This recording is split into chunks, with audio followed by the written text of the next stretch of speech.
Well, it's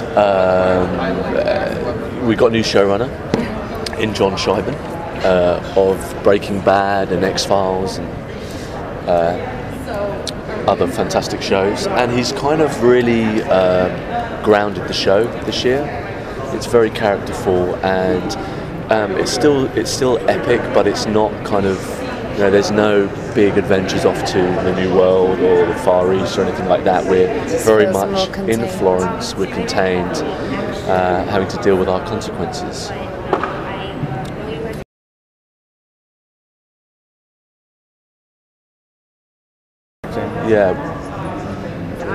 Yeah, people come. Sorry, yeah, I'm like yes. People come back together. Yeah, people come back together in season 3 for sure. And I think the fans who missed people not being together in season 2 will feel definitely they'll feel more satisfied this year because and also like you and I had quite a lot to do together this year, which was amazing. Lucretia and Zoe came together, and I think you'll also see in such a different way to we did in season 2, which was in extraordinary circumstances. This is a lot of people kind of hit rock bottom as a reaction to Leo's actions, and it's the kind of repercussions of that throughout the characters and the relationships.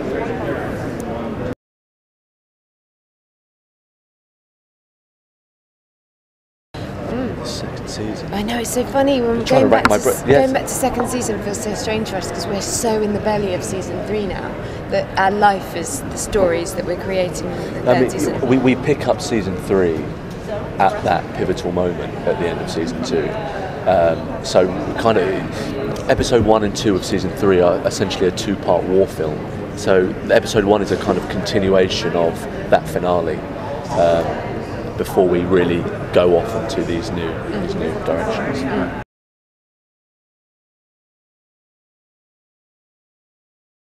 Yeah, I mean, I definitely researched him before I started the show because I thought Leonardo da Vinci, he painted the Mona Lisa, and then suddenly he has a beard. You just discover that he's done so much, and he was an artist and a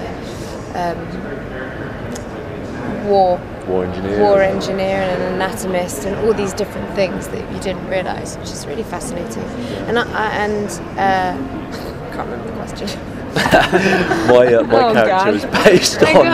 We're tapping out. We did do a lot of research, but yeah, your character was. My character is based on a guy called Tommaso Massini, who is actually a real life figure who was a very, very close and long-term friend of Leonardo.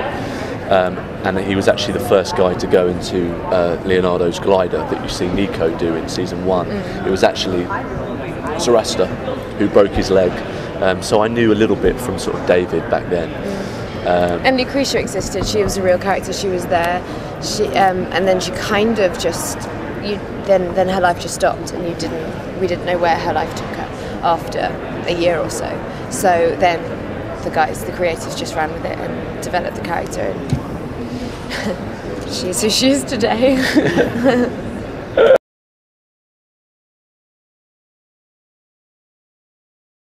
Some romance. It's pretty steamless season 3. Is it? Isn't it? I don't know if it's steamless, but it's definitely not. It's not as saucy perhaps as certainly season 1 was. There's some stuff. Oh, there is actually. You're right. I'm actually talking absolute nonsense as ever. But you know, I think what I'm trying to say is season 3 is. It feels like the characters and the show has kind of matured a little bit. Yeah. And it's. Do you know what I mean by that? Yeah, definitely. So it's not steamy for steamy's sake. No. There's reasons behind it. It's earned romance and relationships. Sorry. No.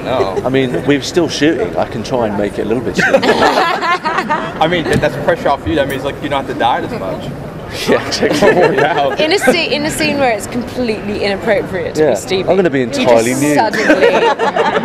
I'll be nude from now on. Yeah, because that's steamy.